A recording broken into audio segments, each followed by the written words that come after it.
Welcome everybody to another episode of Off the Clock with Mo. I appreciate everybody for showing up today. Today I have a intriguing guest, a special guest.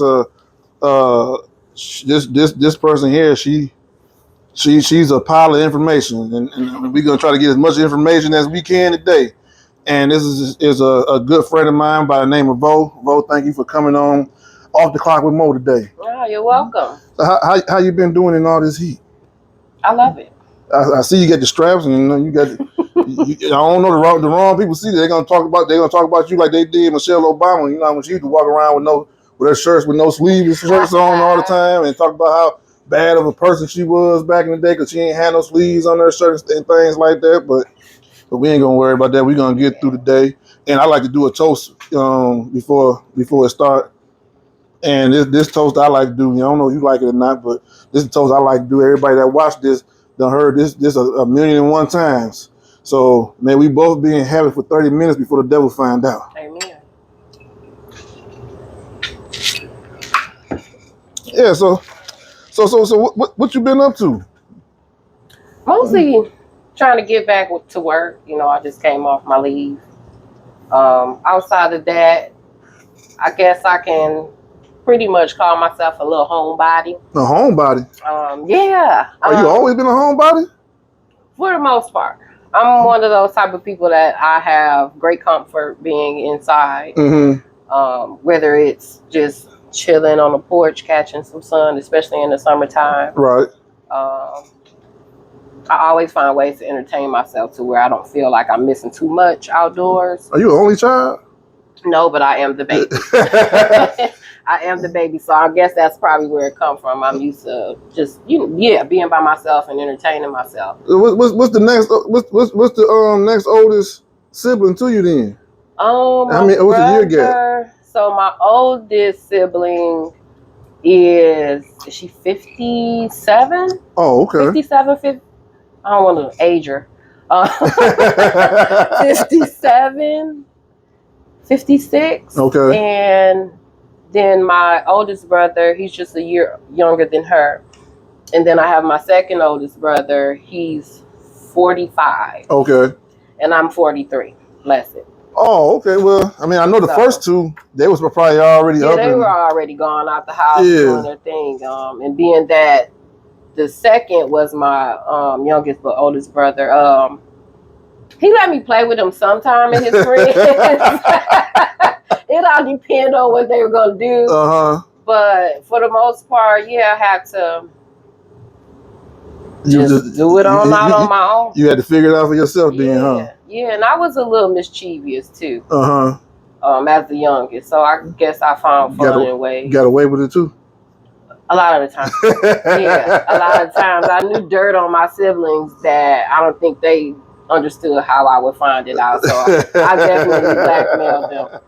So I just always learned how to entertain myself being a baby. Oh, okay. Then so fast forward now to you as your adulthood, you just used to finding things to do for yourself because of that. Yeah, and I'm sure I get it from my mother. I read a lot. Oh, okay. I probably know information that is useless. What kind of reading do you do? Like novelty reading? Like I will do that depending on, of course, the subject matter. Educational reading? That I love a lot of historic reading.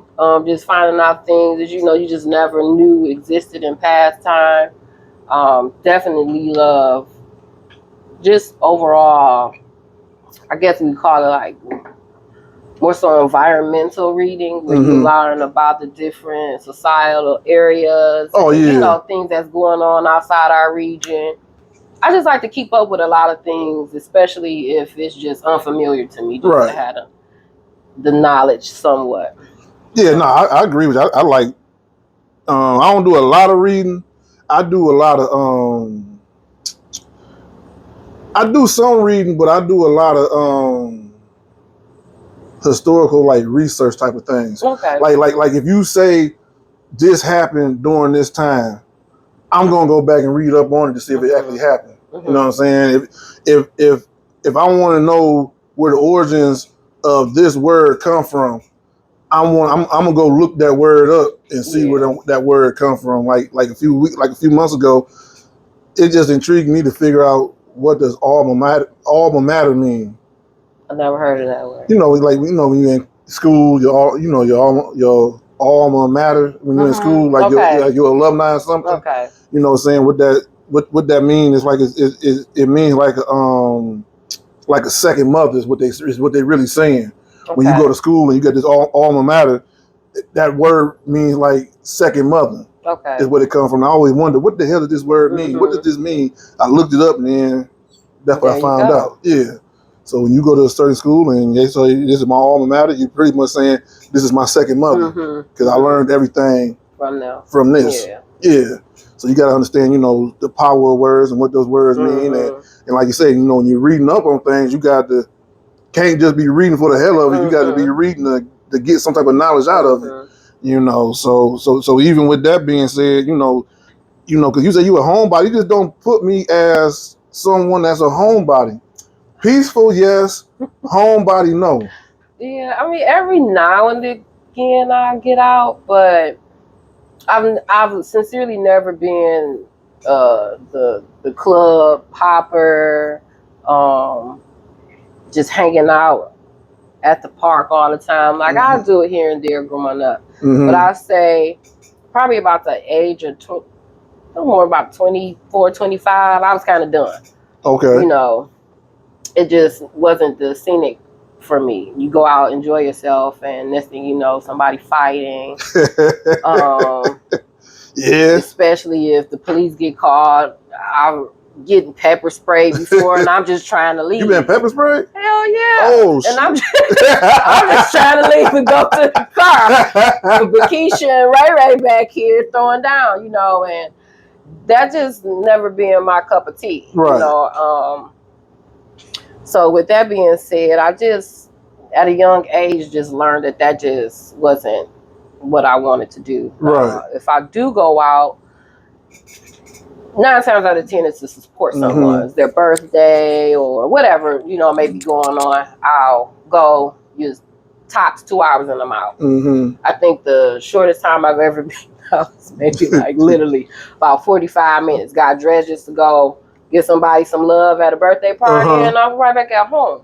Wow. It's just not my scene. Yeah, clubs is never my thing either. I never got into clubs because for me, one, well, I ain't never been pepper sprayed, but one is that because when you go to the club, it's just like one big free for all to see who can get with whatever women that's there. And then if you talk to the wrong one, because she there with a man, and then there's a fight that occurs there and shit, or you find someone that you're talking to, but then all they really want to do is just get some drinks out of you, some free drinks out of you. You get a drink out of them, sitting next to them at the bar. Now they done went over here and they sitting with their man. Like, what the fuck this? How that? You know what?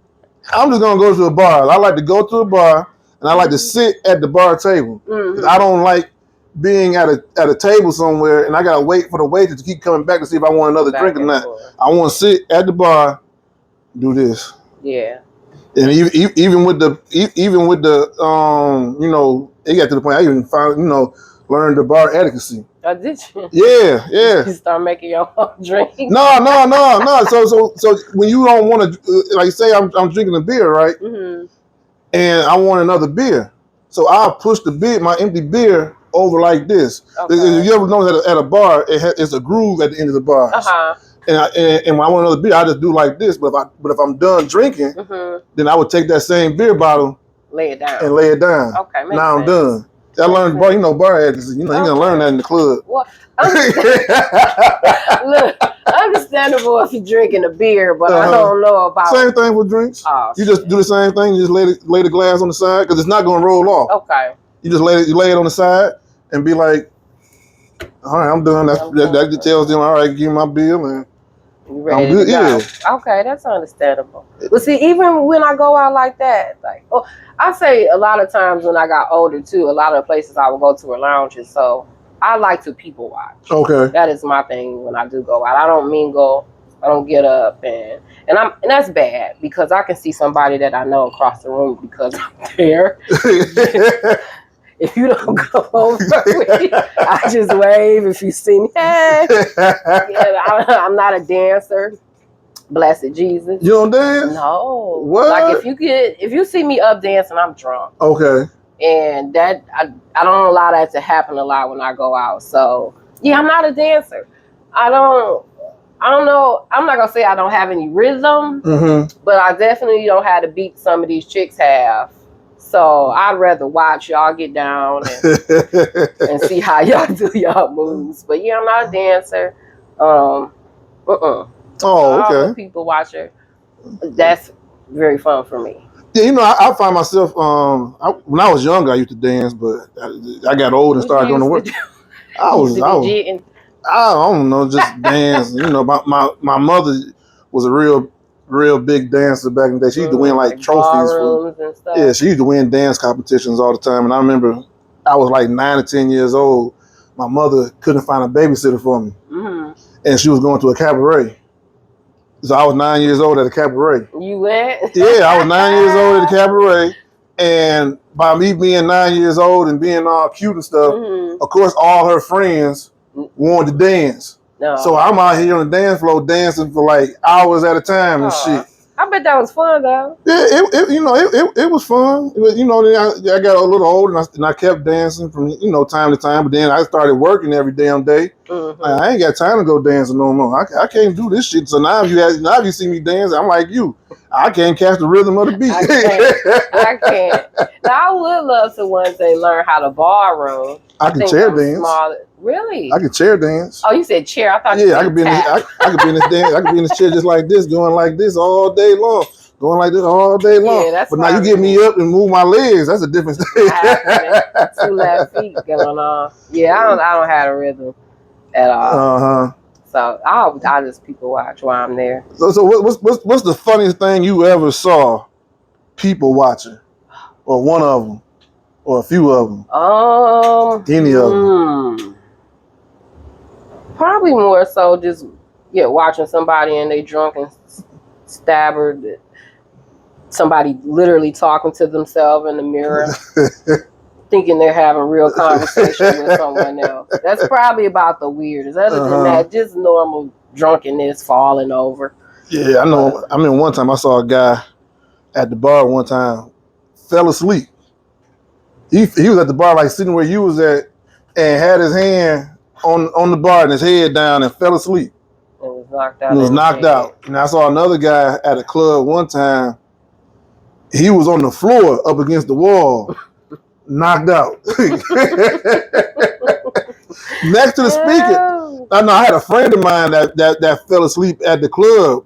I'm not sure if you remember that club back in the day. I think it was called Yesterdays on 96 and Telegraph. Yeah, I've been there a few times. And it was a few of us in there, and we was all getting ready to leave. We couldn't find one of our boys.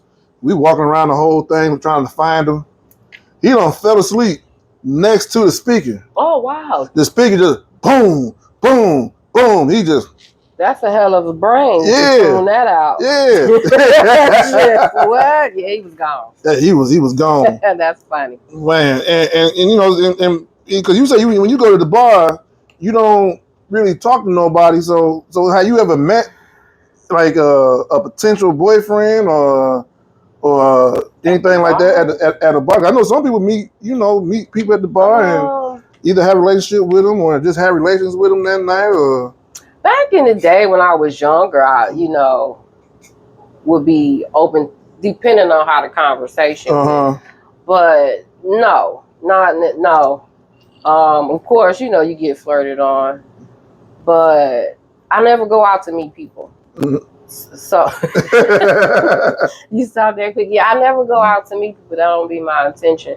So it don't gotta be your intention, but I mean, but that is where you do meet people. So a lot of people do have that in mind, especially females when they go, I want to meet some guys. Da, da, da, da. And it's, I guess, if you in that kind of mood or mode, but I don't know, I'm just weird like that. Now, have you ever went out with somebody just because you was hungry? No. No. I know some women that do that. I know some women that would say they done. Girl, go get you a free meal out of him. No, I know like that. No, and knew of plenty of. I've known some scandalous females. Some shit, but no, I've never been like that. Okay. I've never been like that. Like I don't know. Going out, like I said, I literally will be in a little corner somewhere, and I guess with me, pushing myself off like that, I guess it kind of reads to the room anyway. Even if I'm being asked to dance, 9 times out of 10, I'm going to tell you no. Okay. Just because that just don't be my mindset. And I will say, majority of my life, I don't even think I've been single enough to even accept someone's number for any particular reason. And I'll say during my periods where I was a single female, 9 times out of 10, if I was, seeing somebody friends with benefits, it was someone whom I already knew. Mm-hmm. So I've never, I'd say, dated strangers. Oh, okay. Very. Well, you had to date a stranger because at some point the person that you was in a relationship with. After I met, I say the one person who I can sincerely call a stranger that I met and we developed a relationship was my past, my more recent breakup. Okay. So I met him at work. So yeah, he was definitely a stranger until work as co-workers or work just in the same building. We was co-workers. Okay. We were working at Ford as contractors. He was hired in, I was more of a contractor. That's how we met. Oh, okay. And that was 10 years ago. Oh, okay then. All right. Yeah, about 10 years ago. So I didn't know him, just period. But other people that I've dated, even when it comes to my children's fathers, that I knew them somehow, some way. Like mutual friends or something? Oh, okay. Yeah. And so, it just developed from there. Mm-hmm. So I honestly, I've never really, even if it was just, like I said, a friend with benefits, somehow we knew each other. Oh, okay then. So because I know, I mean, at one point, I was on the dating scene, and I was going through all the little hole in the wall bars. I had a trunk. I had a fifth in my trunk all the time. Really? Yeah, I had a fifth in my trunk all the time. I used to have some of them gold counters in my armrest. But that was the thing back in the day. Yeah. Stay prepared. Yeah, I ain't want no children. I ain't want no STDs either. So and I had this back in my because I was like you. I for the longest time I've always been in a relationship, and then when I was no longer in a relationship, I ain't know what the hell I ain't know what to expect or how to do it. So I'm like, might as well be prepared. Yeah, and I say that's a fault of mine too, cause what's that? Never really like me, like dating a stranger or really having that opportunity to, I guess, like branch out like that, like just dating, meeting a stranger, hey, what's going on, and seeing what they're about. Because I just always kept myself a little. I don't know. I would say I'm putting in the category of I don't know how to date. Right. Because I've never just like, I'm gonna talk to this person and this person and this person, and we just go rotate them through. I've never done that. Okay. And even if, let's just say, I'm talking to two people, somebody's asked out, because how they asked out? Because somebody's gonna have my attention more than the other, and with that being said, whomever has my attention more so than the other, I feel more obligated to them. But isn't that like isn't that like the game though? Because if you're a woman or if you're a man and you're dating several people, which don't mean you got to sleep with everyone you're dealing with, but that person that wants the attention the most is gonna put forth the effort, and the ones that don't, them be the ones that, okay, well, all right, hey, everybody here had an equal opportunity, and you just didn't take advantage of the opportunity by wanting my attention or wanting to be around me, wanting to interact with me more. You know what I'm saying? And I think that's the part of dating that's healthy. You know what I'm saying? Because I didn't know how to date either. I was in a marriage for so long, and before I even got married or even met my then ex-wife, I was in a relationship before I met her. Before that dissolved, and then like another year or two later, I got involved with her, and then that lasted for such a long time. And then when that ended after so long, and I didn't necessarily know how to date, but I kind of figured it out because of, this person does what it is I like, and this person is horrible at the stuff that I like to do or don't like to do. You know what I'm saying? So that's the balancing act and the juggling trick of dating. No, it is, and I guess that's where I kind of need to find my balance even now at my age. I kind of feel like at the state when I'll say me and my last child father separated, I sincerely took the time to be single for a few years and kind of figure out myself and what would be, I guess, considered needs and wants from my next relationship. Right. So I kind of like balanced myself out in that area. So when I did meet whom I thought was Mr. Right, I was still very naive and vulnerable, even in my adulthood at that age. I want to say I was in my early 30s because I never really dated, to see the difference of men. Yeah. So when I met him, I had gathered in my mind the type of character that I would feel like I needed my guy to be. And he fit the script overall, but of course, eventually, down years later, it kind of felt more of a manipulative relationship, because I was naive. Okay. And I don't think that's hard for anyone to see, especially I think we had like a 12, 13 year age gap. Oh, okay.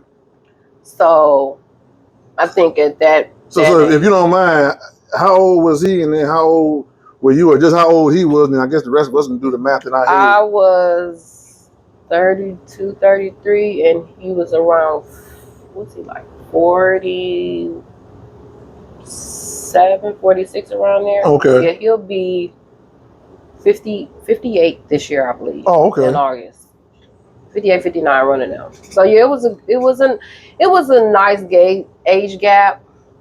But I was comfortable with it. I've always, I guess, kind of veered toward older guys, and I think that just come from me growing up as a baby. Yeah. Of course, I'm around nothing but adults, so I, have, I guess, a more mature mindset, kind of like that, but never really had a set kind of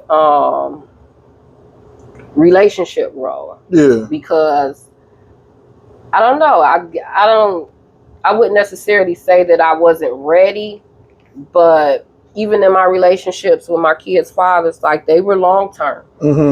We just grew apart. We're very good friends still to this day, but when I came to my early 30s, I felt like I was ready to take on that type of role as a woman in a man's life. Right. I just met the wrong guy. Okay. Very understandable. When I met him, by his age, he had been in previous long-term relationships that clearly was understood he never wanted to get married, or he would have been married at some point. And it was kind of my same take. I don't need a marriage. So how did he? Because you said something about manipulation. How did he manipulate you? Goodness. What would he do that you just was that you were so green that you didn't notice it? Like, for instance, we would go weeks, sometimes months, without having intercourse. Weeks, sometimes months. And good Lord. And his thing would I be go 2 weeks. I'm about to jump out a window. like, and his excuse would be tired from work, or older age is getting to him, or it just wasn't something that was of necessary to him. Me not really, I guess figuring it out, it was more of a control thing for him. Mm-hmm. I guess to see what my response or need would be for it, I just took it as, okay, this is what it is. I'll go with the flow. Yeah. Not understanding that was a manipulative thing to do, because I don't know what he was doing, outside of my view of him. Right. Because it wasn't like we were living together. Oh, okay. And so after a while, all of a sudden it was, he think I'm talking to somebody. Right. He would start accusing me of that. I guess. Wait a minute. So he not having sex with you for weeks and months at a time. Right. But then he blaming you for possibly sleeping with someone else. Right. I guess because I'm not complaining. And was you like, he come home or he come over or you go over there? Was you like in a trench coat, or was you waiting in the house with your little nightie on or something like that? And he'd be like, nah, I'm good. I wouldn't come over like that, but in the sense of the matter of how you describe, yeah. Like, it was just weird. It would be weird things. Like, he would get upset if I didn't wear underwear. If you didn't? To bed. Yeah. He wants you to wear underwear to bed? Yeah. Shit. It'd just be weird stuff, don't wear no underwear to bed with me. No underwear on. Look, it would just be like really weird. It would be little weird stuff like that, where I just thought it was a preference, and a preference I didn't mind, obligating to. Yeah. It would, like I said, just be stuff like that. Him, keeping the sex away, and then just, of course, accusing me.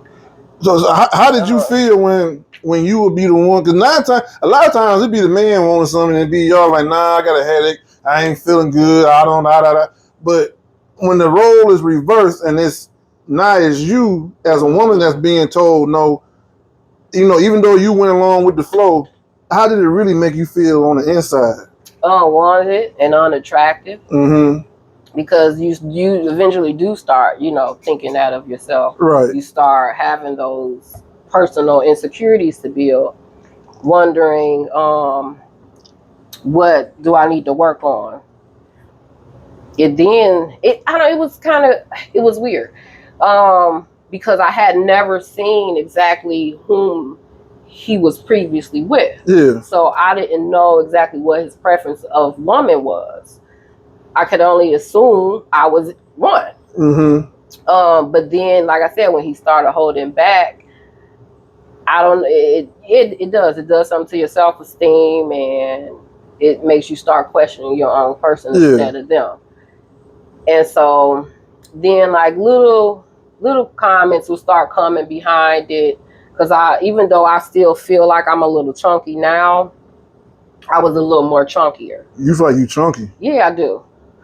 I do. I can't. My mama, excuse this, but my mama used to always say, if you can't see your coochie when you sit down, you're fat. And I don't think you're supposed to be able to see it when you're sitting down, are you? You should, because if your tummy flat. You're almost. If your tummy flat, look, you didn't seen a naked, skinny woman before sit down. I don't know if it's on a porn or whatever, and nothing flips over. You see straight down. You still can't just see it. Yes, you can. What you gonna see? The first part of the slit? I don't know. You would be able to see the whole top frontal of it. You might not be able to see what's between exactly the legs, but yeah, you can. Oh, I guess. I guess. But look, we just going with what has been said in my mind frame. So, yeah. But like I said, I was a little more chunkier then than what I am now. So I started really wondering, was he unattracted to me because of that? But I had to start really thinking like, okay, well, I was looking like this before. I remember one time I was still working where I am now, and him and I were together, and there was supposed to be a party that they were throwing for the union. Okay. And I wasn't driving at the time, so he took me to the mall. He took me to the mall, and every dress I tried on, he frowned at it. And so I'm like, well, damn, I just was like, fuck it. I'll just try to find something to order online. Mm-hmm. And maybe like about a couple of weeks after that, he straight told me to my face that he thought I looked good in every dress. He just didn't want me to go to the party. Oh, he ain't want nobody else seeing you. He ain't want nobody else having no type of eyes on you. You was too much of an eye candy. Oh. But it would be manipulative things like that, you know, to help bring my self-esteem down. I want eye candy on my show. Shit, I want everybody to see what I'm about. When I leave here, guess what we doing? I want everybody to know what I like getting compliments from other people, about my woman. You know what I'm saying? Because when you go out, when you go out, you're an essential extension of one another.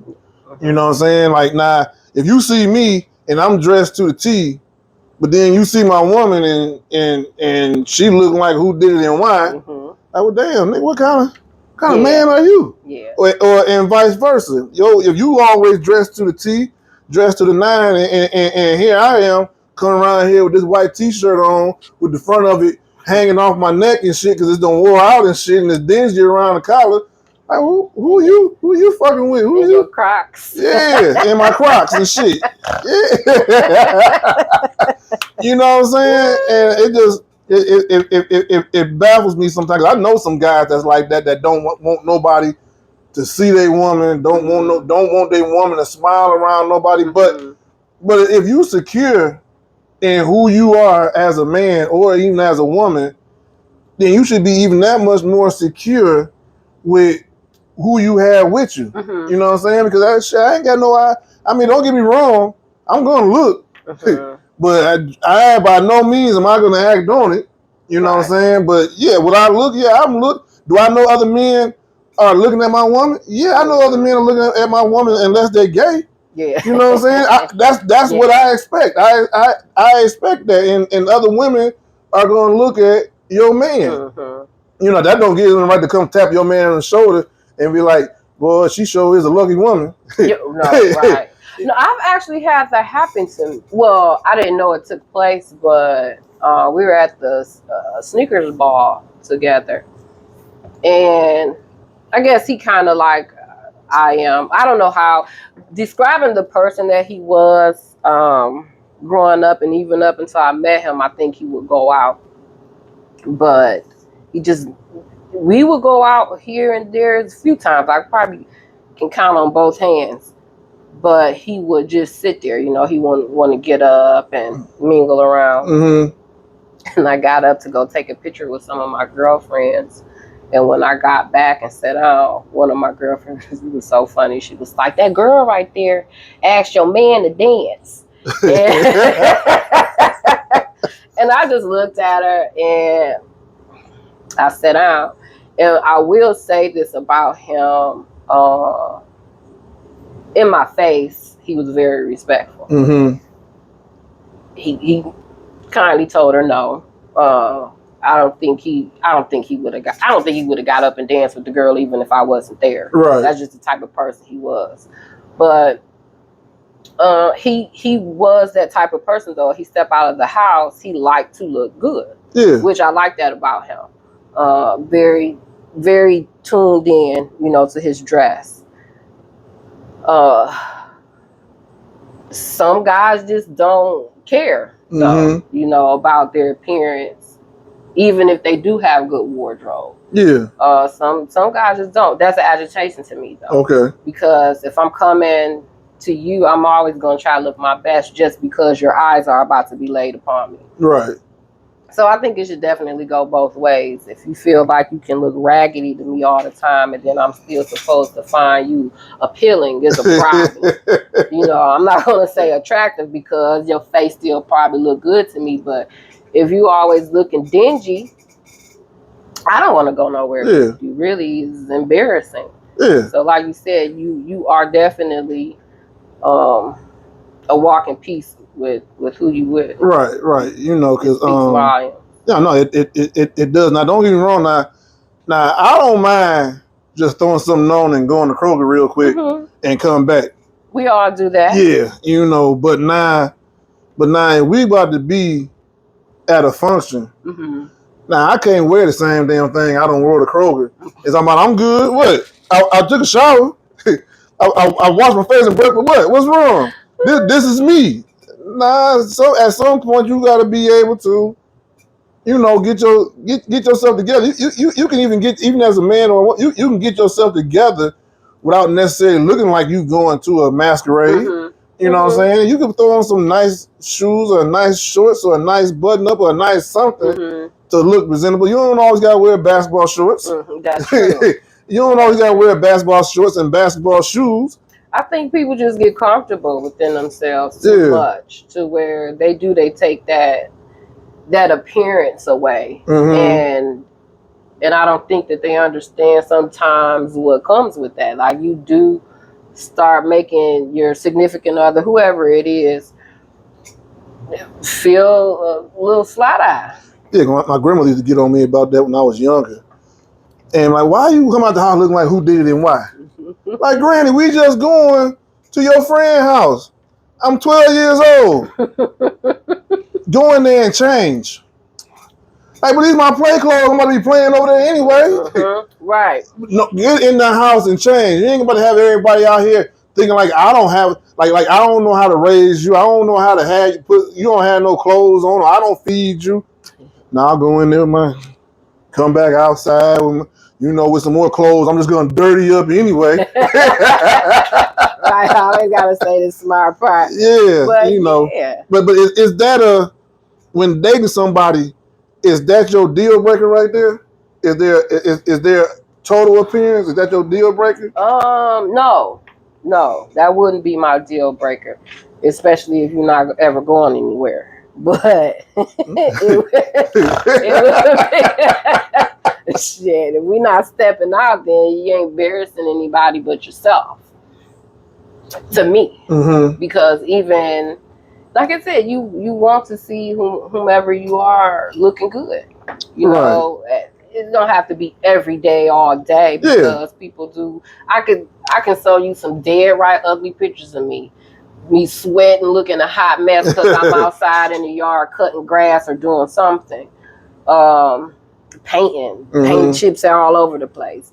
But that's not my everyday state. When you get comfortable with that being your everyday state appearance until you're about to go out, that's a problem. Especially when you're with someone. I want to see you looking decent sometimes. So if we're not going anywhere, then I got to see you looking like this every day. Yeah, look at me like this. That's not a deal breaker for you, though. Hey, man, I ain't going nowhere. No, it's not a deal breaker. I got my Air Maxes on, my N1 shorts on, my Under Armour shirt on. Yeah, the deal breaker would be just never going anywhere. Yeah, that would be a deal breaker because now I'm feeling like you're hiding me from something or someone for whatever reasons it may be. But if we were always at the house, like I said. No, I don't want to see you dirty all the time. I would like to see you looking decent somewhat. But just don't stepping out with me looking like that and calling ourselves going to a nice place or a nice area. That's embarrassing. Right. But never going anywhere would be the deal breaker. Never going. So how long do you have to be with someone to finally determine, like, man, we don't never go no damn where? I got to go. This bird got wings and I got to soar.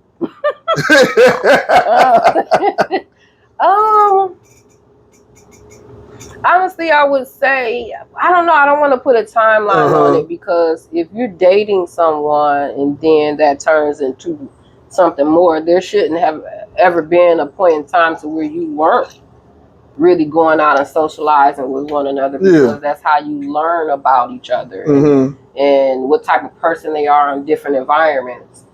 So it should never be a time to where you're just not doing anything together I can understand if you're busy, you work a lot, you know, you still should try to reserve time. Oh yeah, yeah. No, I completely, I completely agree with that.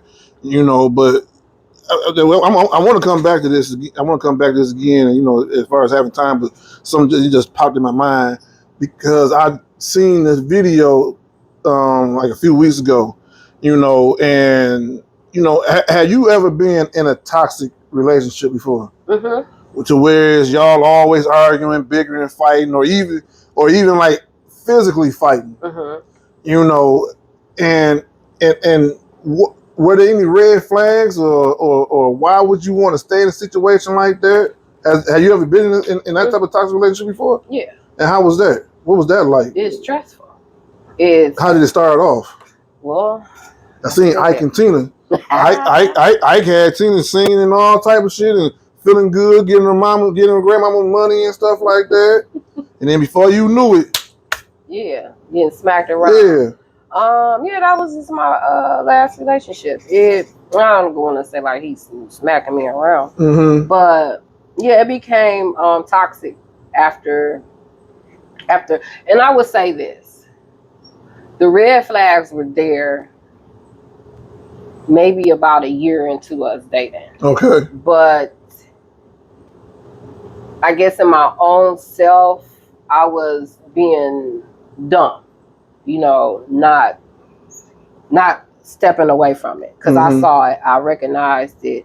Like it'd just be on a whim. He wouldn't want to talk to me, and having conversation with, it was always blamed on some type part of my attitude, to where I just still wouldn't understand what do you mean. Like he'll just flat out say, well, you know, you can't have everything you want, and everything isn't going to go your way. And I'd be confused. Well, what do you mean? Because I'm not trying to have something just go my way. You know, it would just be a reason just to start an argument for whatever it may be. I don't know if he wanted to talk to someone. I don't know. Like I said, I put it in that manipulative phase. Okay. But I would never argue with him. Right. You know, if that's what you want to do, reason or no reason given, I'm not going to argue with you. I can't force you to be where you don't want to be. And then a couple of weeks would go by. Were y'all living together? No, not at that time. Oh, okay. A couple of weeks would go by, and you know, we'll be right back talking like nothing ever happened. And then it would be like a continual thing like that over the years, where I think he just became comfortable with just walking away for whatever reason. And I'd just be like, okay, look, I know I sincerely would never argue with him about it. A lot of things that I guess would be considered an obvious, like I said, was just the way he wanted and started slowly but surely enclosing me from my friends and my family. How would that start? Well, let's just say there'd be someone's birthday or just my homegirls wanting to go out. And he'd be like, no, go ahead. You know, I don't care. I don't mind. And then I'll go out, but you're calling me all through the night. And saying little things like, oh, you know, I hope you ain't meeting no men out there. I'm trying to enjoy myself. What time was you coming back home? Oh, it wouldn't be late. I wouldn't come back home no later than maybe 12, 1 o'clock. Oh, okay, all right. But again, we weren't living together. Oh, okay. So it wasn't like you had to stay up and wait for me. It was just, you know, if you don't have a problem with me going out, then why call me and start disturbing my night out? And it'd just be little things like that. So surely I want to go out and get invited, but now I want problems with my man. So I would start declining a lot of it. And then, of course, eventually your friends will stop asking, especially if you're invited and then you okay yourself to it, and then last minute you're backing out. Right. Because your man is kind of trying to start making an issue. Did your friends say anything about your man? It was so crazy. They, like, I would share some stuff with them. Mm-hmm. And when they finally met him, when I went to the sneakers ball, I remember one of them saying, he's handsome. I can't believe you want to walk away from that. He's abusive. Mm-hmm. That's what you need to understand. Yeah. I don't care how fine somebody is, when you are going through something. And let me say too, I think that was the toxicity of it. I became codependent on him because of me trying to invest and prove this person that I am and can be. I became determined that he was going to see that. Mm-hmm. And I think that's where I helped the toxicity grow, because it would be just that back and forth thing, me trying to prove something. And I don't know why I'm trying to prove it, because you clearly see it. Yeah. I'm cutting grass, I'm cleaning. You cutting grass? Yeah, I love doing outside lawn work. You still know how to cut grass? Yeah. My grass needs to be cut. Okay. But yeah, it was just something, that I enjoy doing stuff like that. To me, that is not a role that needs to be divvied out. Right. If the grass needs to be cut the damn grass. Mm-hmm. Whoever has the time to do it. And so, I would do things like that. I felt playing my part as a woman. Yeah. And I would not, get any kind of, I guess, gratitude show for me being the woman that I was trying to be in his life. And I know you come in the house after cutting the grass. I'm gonna give you a high five. There you go, baby. I love shoveling the snow too, all of that stuff. Oh, so we can do high fives. High fives. Plant flowers. I mean, I grew up with a mother who definitely had all those 1, 2, 3 do-it-yourself books. Mm-hmm. So I guess I kind of got that from her. And then my father, he was a carpenter too. So I guess it was kind of just genetic. Inbred in me. And he took me cutting the grass away. For real? He started paying somebody to do it. He took the cutting the grass away? Mm-hmm. Hell nah. He'd rather spend money. Yeah. He'd rather spend money, unnecessary money, just to control you to saying that, because I know you like cutting grass. I'm going to take that away from you. I'm willing to give this person over here $40, $50 to cut the grass. Yeah. And I can save that $40, $50 because I know you're going to cut the grass. Yeah. Wow. He did that. Like I said, it would be little things that I wouldn't pick up at first until I noticed it. For instance, once I did move in with him, and even before I moved in with him, like I would buy groceries for my house and buy groceries for his house. It didn't have a problem. My refrigerator empty. Okay. Like I didn't mind doing it, Yeah. And I'm gonna jump back because this made it funny. I remember my first time cooking over there. I had cooked a meal. He came home. He was so mad because he felt like me cooking the meal was too much. I don't know. Wow. I don't know. But he went off. So I said, fine. I'll just take the shit home. Yeah.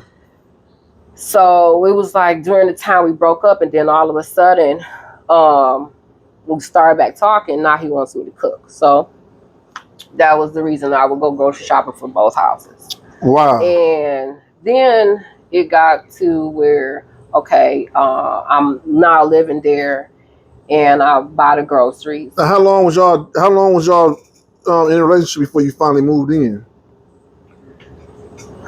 And oh shit, I would say this was probably about the second to third year. Okay. The home that he's in now, he had bought it, and I was living in it before he was. You were living in it before he was? Yeah, I guess he was taking his time moving in, so I would go over there and just to make sure somebody saw somebody. Oh shit! When I bought my house, I closed on my house August 13th, 2021. I was moved in August 13th. 2021. Hell yeah! I signed them papers, and I had all my shit at the other house packed up, and I came right over here with everything I had. Matter of fact, I don't even think I even set my bed up. I think I slept on my mattress on the floor my first night Just here. to be in your house. Yeah. I don't blame you, but yeah, that's but it was what it was. And so I go grocery shopping. Like I said, for both houses, and my day off has been a Thursday for years. Okay. So that would be the day that I will go grocery shopping.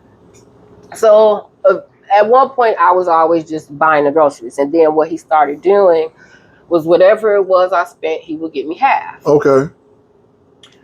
Then all of a sudden, I think one Thursday, I just wanted to sleep in a bit. And that made him mad because I didn't get up immediately and went grocery shopping. So what he started doing after that, and mind you, I didn't notice this until shit hit the fan. So what ended up happening is when I did go grocery shopping now, instead of him giving me just half, he would give me all of it. Mm-hmm. And then in an argument, it was, I buy all the groceries in this motherfucker. So he slowly but surely set me up so he could speak those words to me. And it floored me because that's when I caught it. So it would be like little manipulative things like that, to where at first you're not really seeing what's going on. Yeah. So yeah, he would do stuff like that. Now, did he ever hit you? Oh yeah, he hit me before. Like the I can't remember what the argument was, but it wasn't the first time. It wasn't a hit. It was a push. But he got this right hook immediately. Because no. He hit you with the right hook? No, he got mine. He got your right hook. Yeah, because I wasn't expecting that. Yeah. It was such a frivolous argument. Anything we kind of really argued about was kind of for you to get physical, it wasn't worth it. But for me, it's if I'm in the space and you're in the space and you come and violate my space, you're being intentional. Right. So when you push me, it was just an automatic reaction. Yeah. So I'm bust him in the eye. And I say another time was I had found out, okay, this is about to trip you out. So the first 6 years of us, about 5.5, 6 years of us talking, like I said, we would just, whatever he would say, it would just go. I would never question it. Mm-hmm. And then I started working for where we work. And he didn't want me to work there, of course, because I'm about to be surrounded by a lot of men, so he dumped me. He dumped you because of where you work at? Yeah. He wanted me to work for his friend, where he could get, I guess, keep an eye on me. Yeah. But that was making no money, period. I wasn't taking that job. So he dumped me when I started working where we work. And, okay.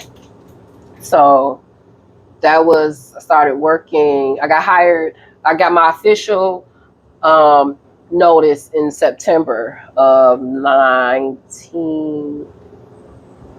I think it was 2019. Yeah, I think it was 2019. Okay. And so started working or whatever. Called him up one day to, get some. And it went down. Get some. Oh, you called for some sense. Yeah. Oh! I ain't know you want some groceries back or something. I want to get some of these groceries back. I ain't.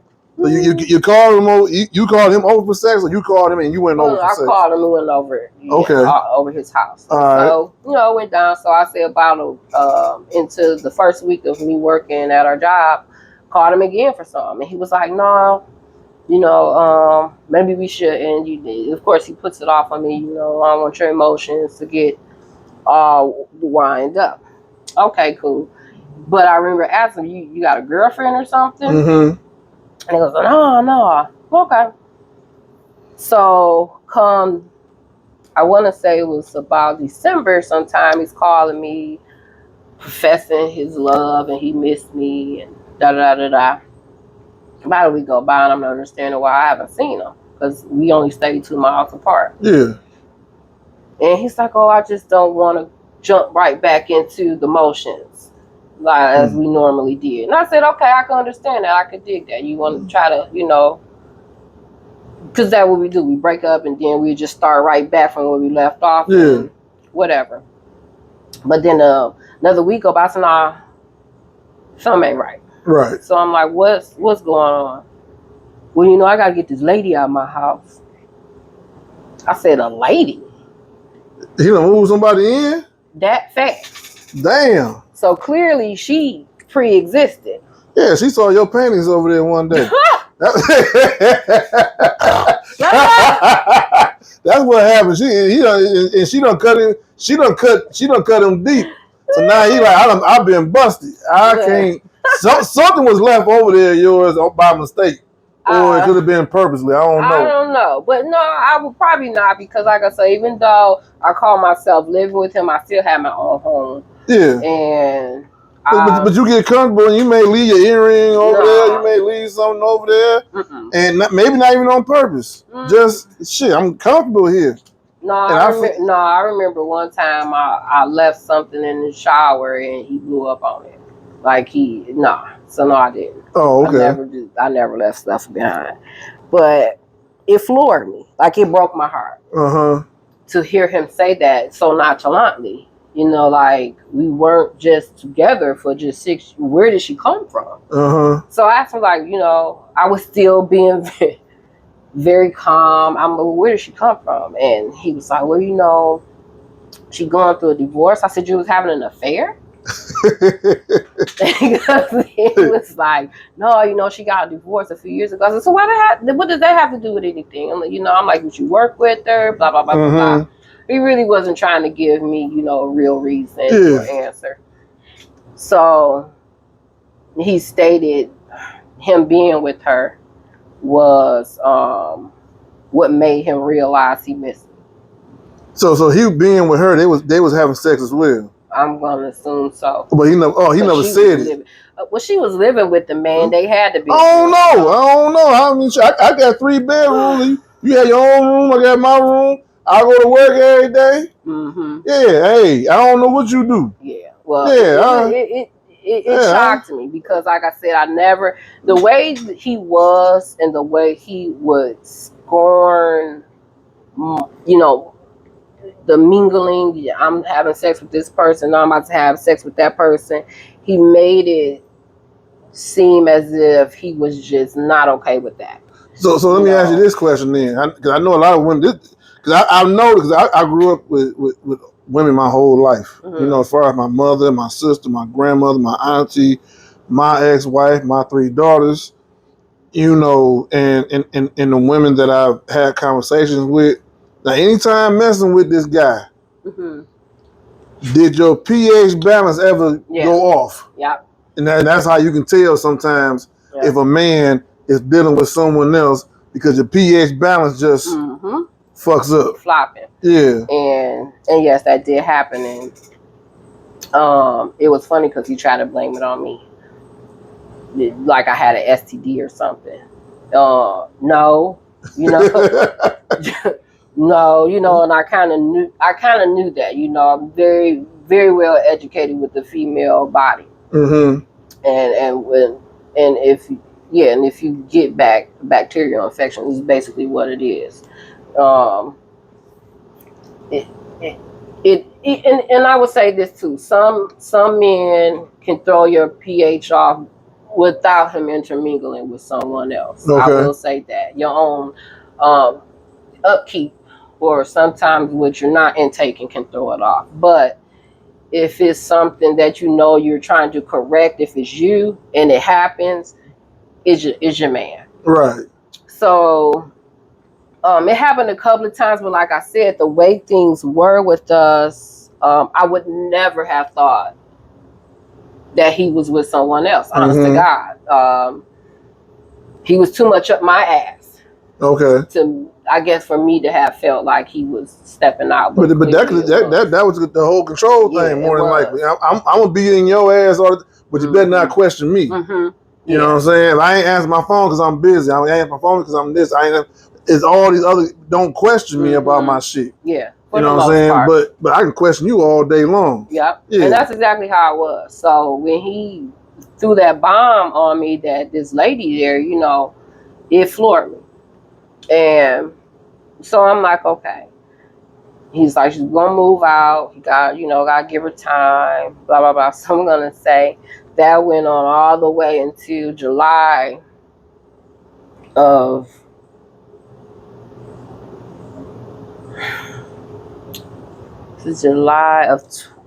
it was 2019, I believe. Yeah, it was July of 2019, and I'm like, wow, was it 2019? I know it happened like right before COVID hit, so yeah, it was around 2019 when he was telling me this. So I still stuck it out. Knowing this, you still stuck it out, even though he had a woman living with him. We were broke up. So the thing was, like I said, I was a dummy to him. Yeah. You know, when it came to him, yeah. So when did you get your shit together, so to speak? Because I notice a lot of, it ain't necessarily women all the time, but it's always reported by women most of the time, because no man ever wants to admit that I've been fucked over. I've been done wrong. I was in an abusive relationship. No man wants to ever, I ain't gonna say no man, but very few men ever want to be able to say that. There's only a few men that will say, my woman abused me, my woman did this to me, but what was it that finally, that you just said, fuck it, I'm done, I ain't naive no more, I'm a grown ass woman, these other men out here find me highly attractive, and I'm gonna go out here and live my best life? Well, I didn't think that last part, but what ends up happening, so I'm going to throw this little dagger out there. Okay. Throughout me knowing him and being with him, he always would speak about how unattractive he was to white women. Would never date him. Because he was unattractive or unattractive? Unattractive to. Oh, okay. So, he just didn't find them attractive. Right. So, when somebody tell you that, especially how they frown their phrase, the tone of their voice, you take it for what it is. Yeah. So, okay. You're going to fast forward, because like I said, never knew who this lady was that he was talking to. So once she's gone, we formatively start getting back to the routine of us. And I'm over there one day, and he had a back house that I'm about to make into my little she shed. And I'm vacuuming, but it's not picking up. So I'm like, well, maybe it need to be, because I flip it over so I can try to clean it, and I'm seeing this red hair. So I'm pulling this hair out, and in my mind, like, damn, you talking to a bitch with red weave, right? Pulling it out, clean it, vacuum, going by my merrily way. Yeah. So, I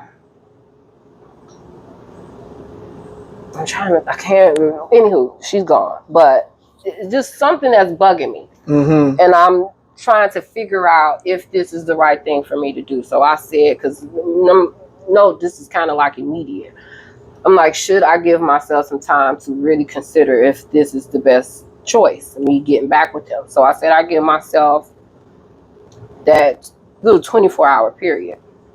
So I'm at home, and I'm laying there, and it's like in the middle of the night. It's later than the middle of the night. And my body just won't let me just relax and go to sleep. My mind is running, and my anxiety is going, and it's like, Vor, get up and go over there. And I'm like, no, don't do that. But the more I tried to talk myself out of it, the more my anxiety was going up. So I hop in my car, mind you, I'm just 2 miles away. And as I'm getting closer to where the cars are parked, I'm thinking everything is good, because he was in the house. He was living in the house at this time. Okay. Yeah. I'm thinking everything is good, because I'm not seeing no car until I drive up, and then I see this lady's car. How you know it was her car? Because it was the same car. It was in the driveway? Yeah. Okay. It was in his driveway. I'm just like, you son of a bitch. Like, it ain't even 24 hours. And she back over here, but yet. 24 hours since y'all last had sex? Mm-hmm. Okay. and just me being over there, like it was literally, yeah, the day after. No, it probably that same night. It's just something weird, you know, just hitting my head, and I'm like, but you just said you want her gone, you know, she is not what you want, but this chick is here. So of course, you know, I'm acting like Southfield PD. Banging on the door, banging on the door at like 2:00 in the morning because I'm shocked at what I see. Yeah. And that was sincerely my my breaking point to where I started becoming mouthy. There was nothing that he would say to where I didn't have a response for it, and that was probably his breaking point. So where we started just becoming combative with one another. He wasn't used to it, me mouthing off. Right. But it's at that point where I. And how old were you at this time? At this time now, how old are you? Because you was only 20-something when you met him, right? No, 30-something. Oh, you was 32? 32, 32 when I met him. So at this point in time, this is in 2019. So I was like 36, 37. Okay. About 30. Probably going on 38. Around in there. Right. So I just wanted to see what her disposition was. I didn't want to fight her. That's not my thing. You know, this is him, you know, being manipulative. And don't tell her what you told her. Right, right. But I'm pretty sure by that time, she ain't gonna come over there no more. Because I probably scared the shit out of her. So she was a white woman? I eventually found that out. Oh, you didn't see her that night? I didn't see her that night. Oh, okay. I couldn't get past him for you. He had a hole in my shirt. So damn tight. I couldn't pass him for you. So I was like, all right, but I was hurt. I was done. You know, like I was really done in my mind. So we're gonna fast forward, and his schedule changed. So he went from working day shift to night shift. Okay. And I wanted to have a talk with him about that because still at this point in time, I'm getting accused of cheating. Why do women always just want to talk? Because I get tired of we gotta have a conversation. We gotta have a conversation. Like, why we gotta have a conversation? We already seen what happened. Yeah. Why women love to have that conversation? Because things need to get set on the table. It's on the table. No, it ain't. I had a hole in my house. No. What else we got to talk about?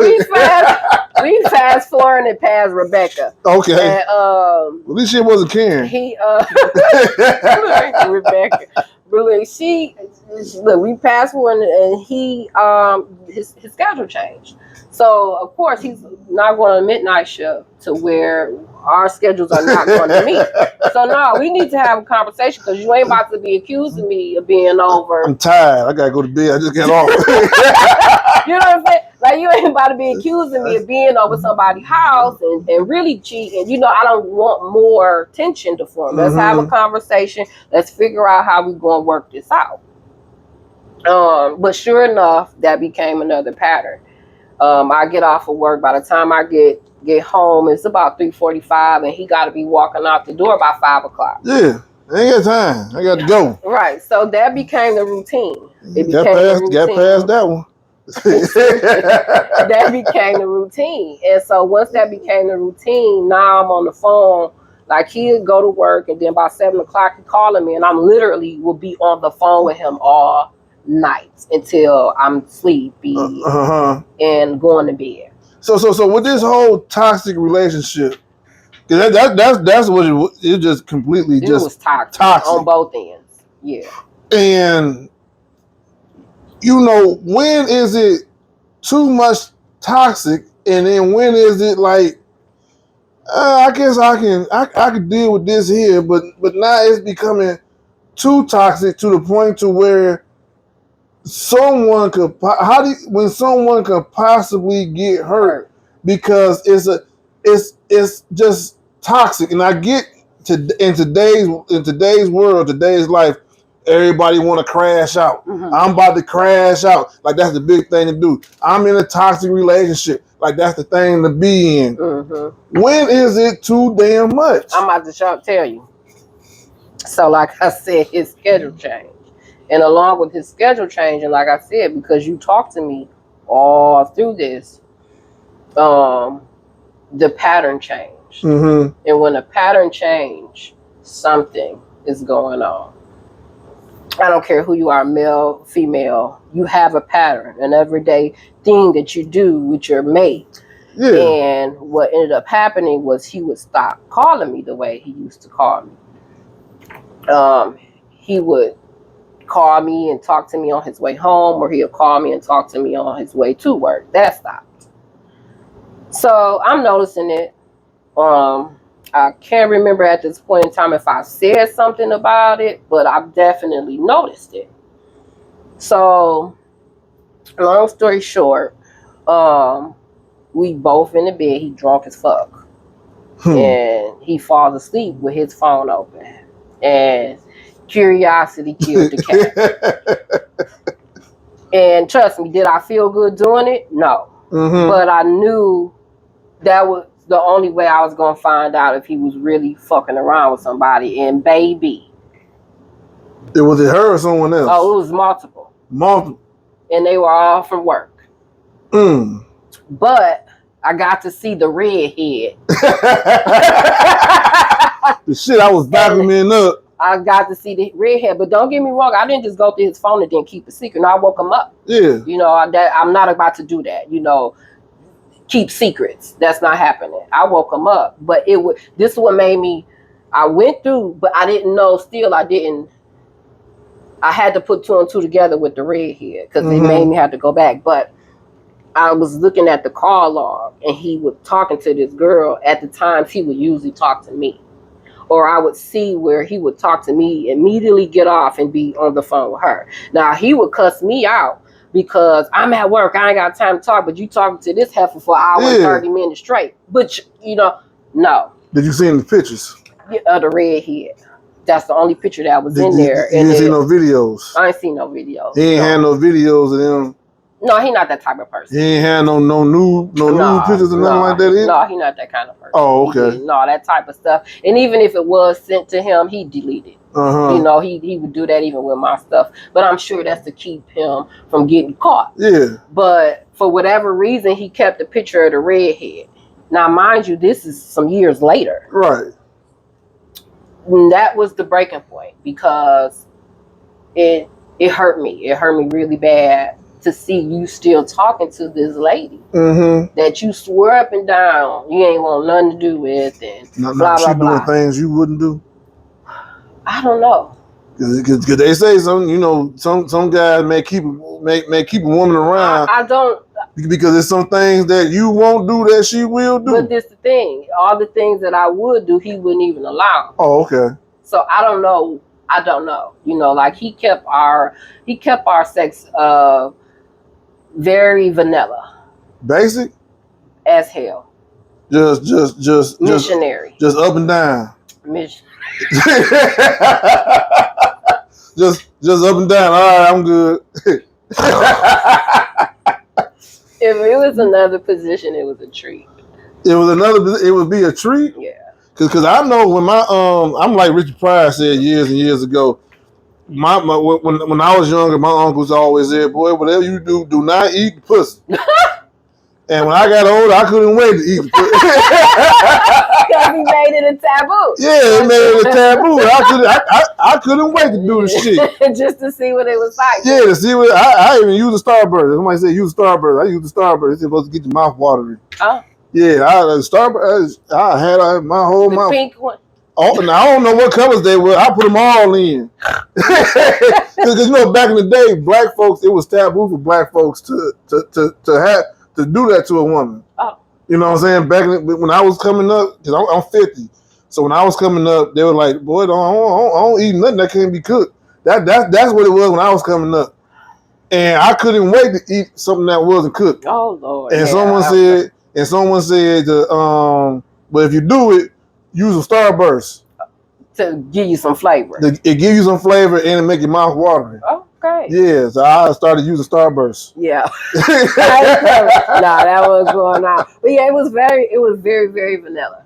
So, yeah, like I said, it was a very controlling situation. So I don't know what the girl did, but so let me ask you this question: how has that affected your current relationships that you may be having now, or even have right now? okay. So what I will honestly say, I'm not going to bring my past experiences of what another person's actions were to someone else. Mm-hmm. But unfortunately, what some people will have to deal with is that healing of me. Right. I would say I kind of come a long way because I find myself now being more vocal on how I feel. Because, like I said before, I wouldn't say nothing, which I think helped empower him. I kind of, set the ground for him to feel that overwhelming dominancy over me, which I'm going to honestly admit to, I didn't mind it because that was my guy. Yeah. But the effects that it has on you when you become single is astonishing. Because you question yourself. You question whether or not your judgment is right now. It kind of gives you the sense of, your incompetency on, like I said, on the fact that because you never really dated to experience a different type of quality of men, now you have to kind of feel like you're starting from scratch. Right. Even though you're a grown ass woman and you're dealing with a grown man. But what I will say, when you deal with someone who I put him in the narcissist box, you start to see those same patterns in people, whether or not they're as extreme or whether they're just a ploy to get your panties down. Yeah. I try my best to still allow people to be who they are, to see if they match me. Right.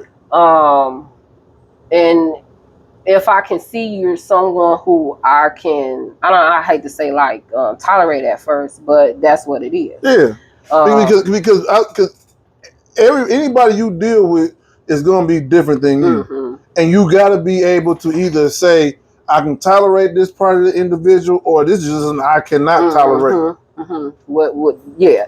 So I say more so in just trying to, I did try to put myself out there to date. And what I found is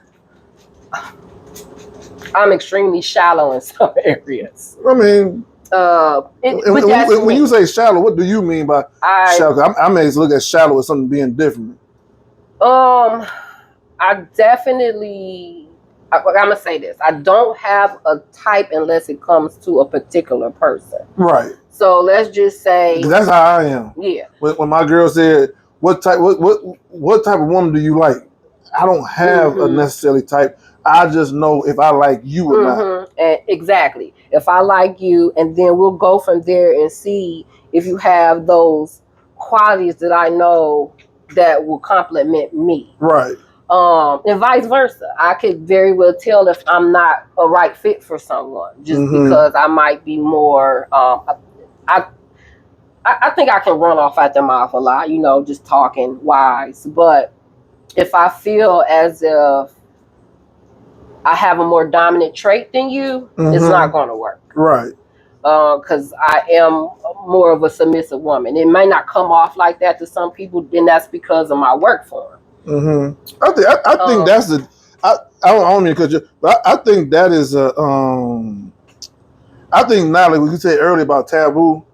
I think now, for some odd reason, that it's taboo for women to want to admit that they are submissive. Yeah. You know what I'm saying? Because I think when women hear the word submissive, that means that they hearing I give up myself. You don't gotta give yourself. You don't gotta give yourself up and then necessarily give it to that individual for you to be submissive. You know what I'm saying? Well, to me, to me, you either have that already automatically within you as a woman, or you don't. Right. You can't just become submissive. We're not talking about dominatrix here. Right. You know, either a woman is naturally submissive and has that already femininity built in her to what, and I'm gonna say it, to what her role is in her man's life. You know, she's gonna automatically want to do this, do that, and she's gonna automatically want to be led. She's gonna automatically listen. Yeah. She's gonna want someone who is, I'm gonna have to admit, smarter than her. You want to learn from your man. You want to be guided directly. Yeah. And you want to have confidence in that.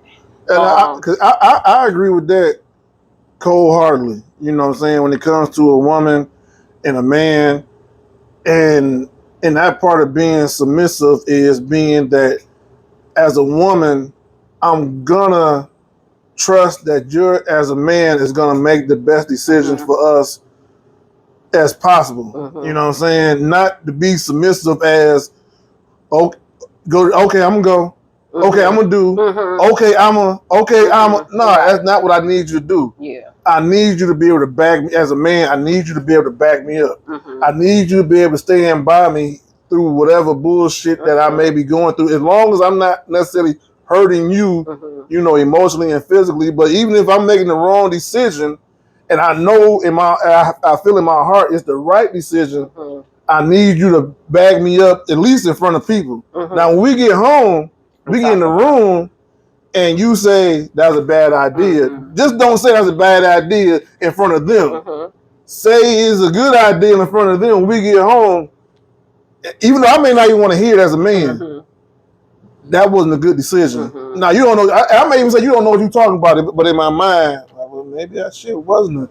And I think that's the part of being a submissive woman, that a lot of women may not understand exactly what being submissive really is. Because even with a man, as a man, you should know as a man that, you know, I'm not necessarily a Bible toter, even though I believe in God wholeheartedly. You know, Eve, you know, God brought Eve into Adam's life from his rib.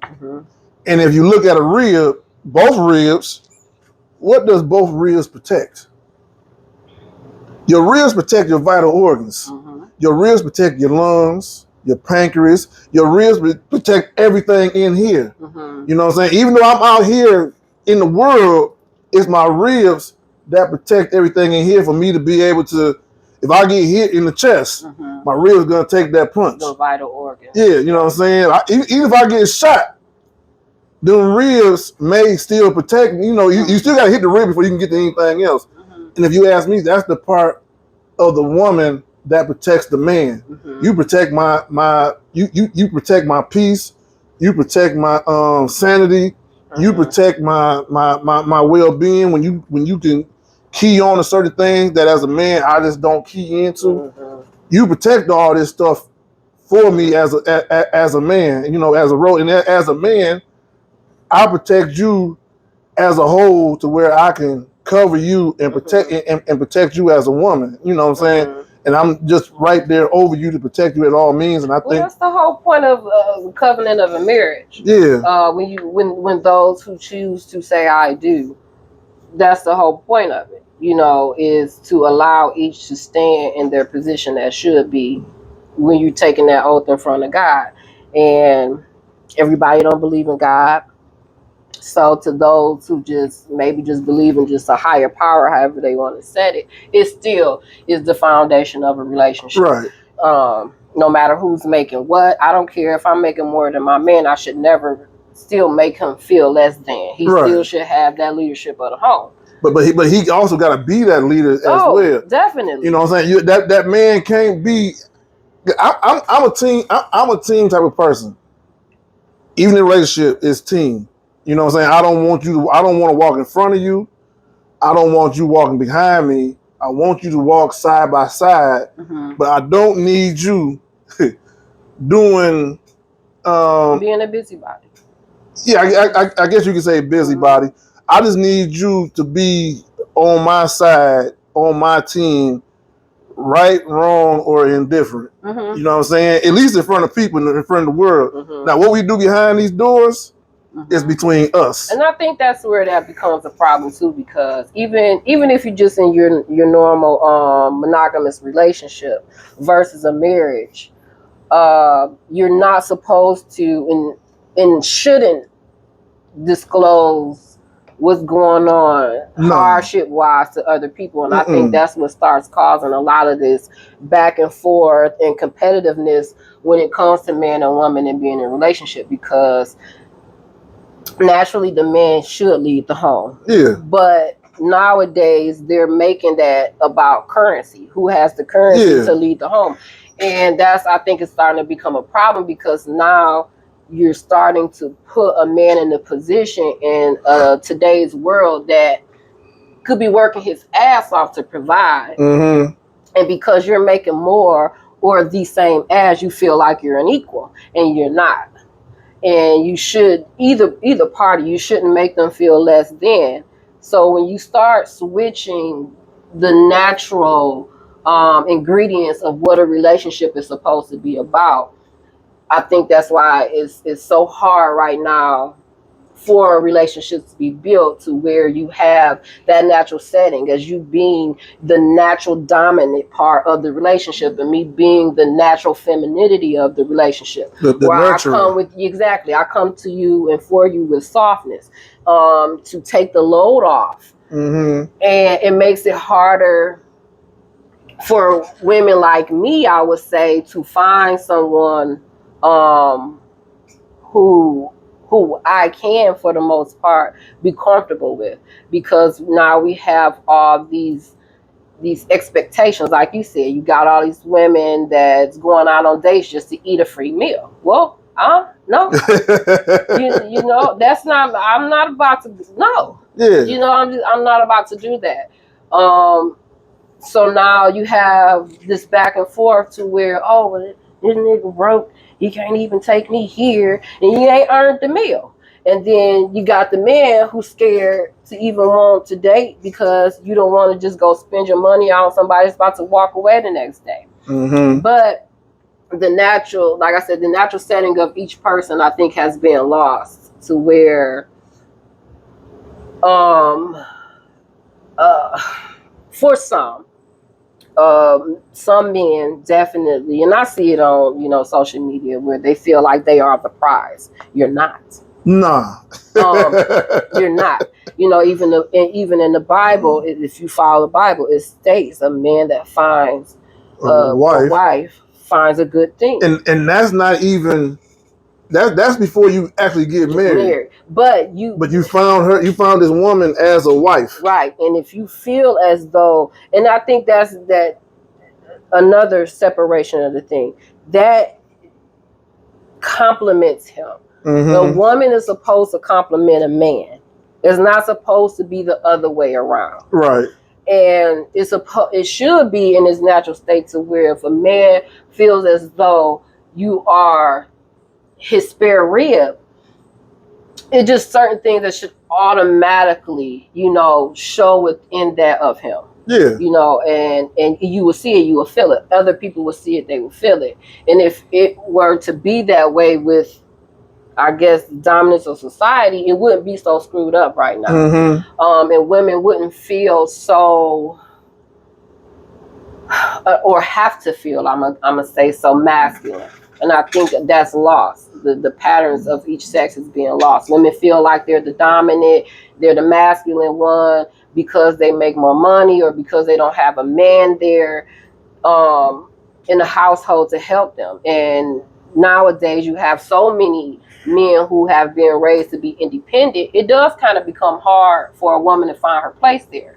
Yeah, and I think part of some of it works on so many different levels, like you were speaking on, as far as, you get a man that's been so used to doing everything himself. Mm-hmm.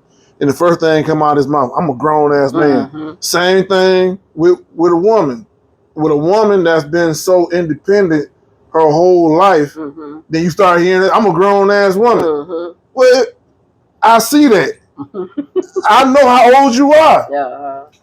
Tell me something I don't know. Yeah. You know what I'm saying? In regards to you a man or you a woman. I see you got gray in your beard. I know you a grown ass man. You're as a woman, I can see that you're a grown ass woman. Mm-hmm. You don't gotta tell me you're a grown ass woman, but on the same token, on both sides, just how are you this person? Mm-hmm. You know what I'm saying? Can as a man, you know, can you be called upon by someone else to take care of what needs to possibly be taken care of? If I got a flat tire, I'm your man, you my woman, you got a flat tire. Can you call me to come change this tire? You may know how to change the tire, but let's just say for shits and giggles, you got the sundress on, you looking good, got the sunglasses and shit like that. You ready to go out with your girl with your girls' day, and you get a flat tire. You know how to change the tire. I know you know how to change the tire. That's fine. But should you change it and you got a man in your life? No. If I'm at home and I ain't doing it because I don't want to hang out with you and your girls, can you call me and say, babe, I got a flat tire. Can you come change my tire?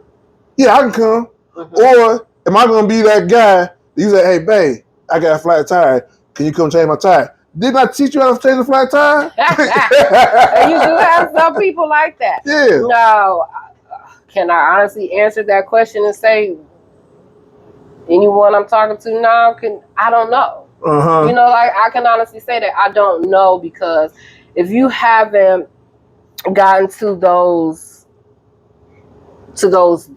test subjects as that one will be, you just never know exactly what your significant other is going to do for you or for not.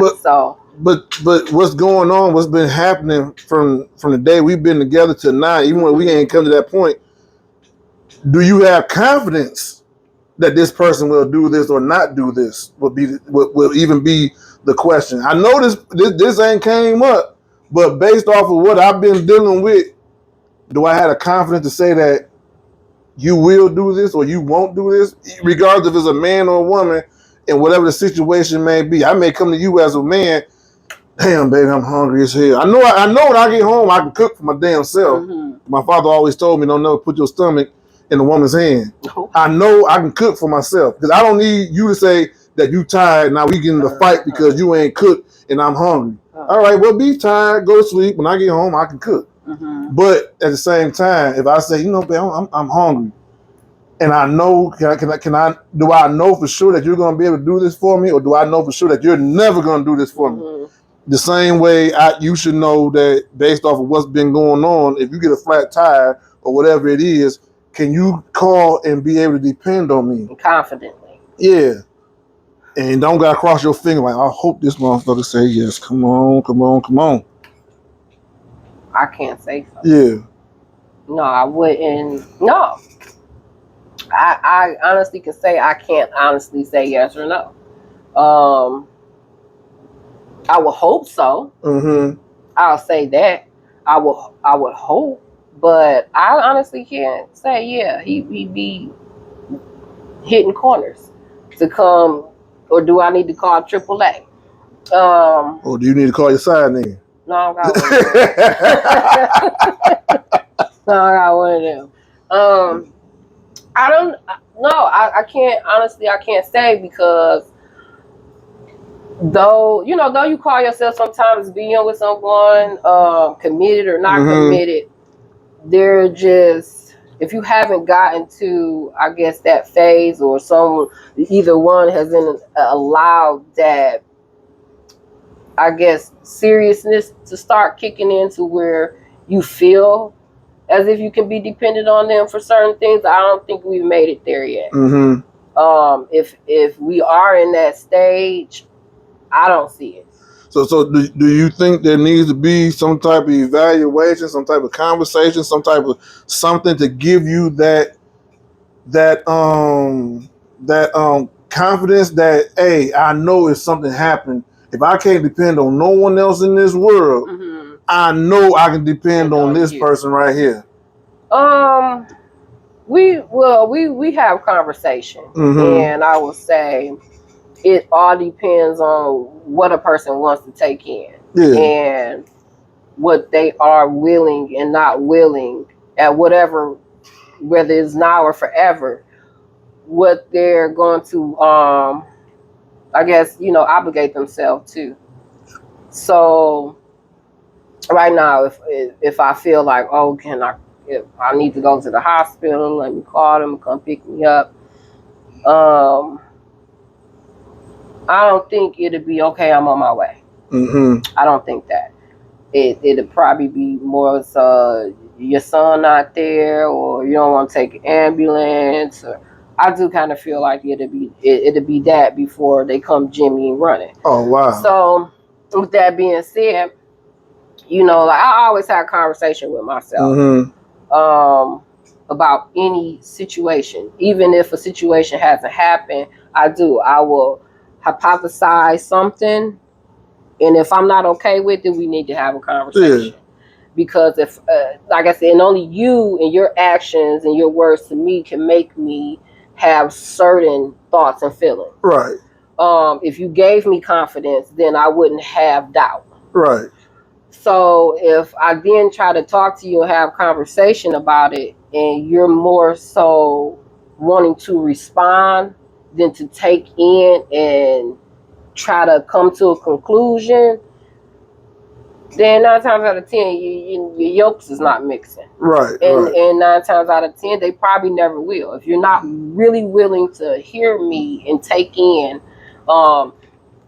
then it's not going to work in the long run. If you already, having those type of problems and it's not even in a real serious mode. Mm-hmm.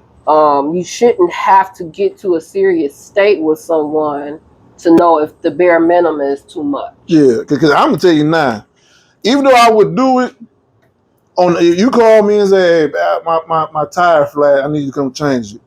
Even though you're gonna hear me say, okay, here I come, trust me, on the other side of the phone, it's like this. God damn. Fuck, shit. Oh, I know. Like, God. Oh. All right, I'm coming, baby. I'll be there. I'm coming. But the part you ain't gonna see is all them other reactions I got coming out of me when God, I ain't had this in my plans today with the change of goddamn time. I ain't had, but I'll be there. I'll be there. I'm coming. You're not gonna hear the rest of. You're not gonna hear and see everything that's going on, but you will be able to say, he coming. Mm-hmm. Well, just because you're doing something for someone doesn't mean you always have to do it gleefully. That should be just basic common sense. Especially when you talking about being outside at 90 degrees weather. No, nobody wants to be kicking them bolts off like that. It's shit, no. Yeah, even sometimes I go shop. Even sometimes my mother's like, well, if you go to the store, grab me this. And I'll be like, okay, all right, I'll call it. Well, see, they're like, damn, I don't want to do this shit. I'm like, God damn. Okay, I don't see it over here. Where would it be at? Well, if it's not over, you don't know. Right. In my mind, in my head, on the other side of this phone, you don't see none of this shit going on. Right. I'm like that with myself.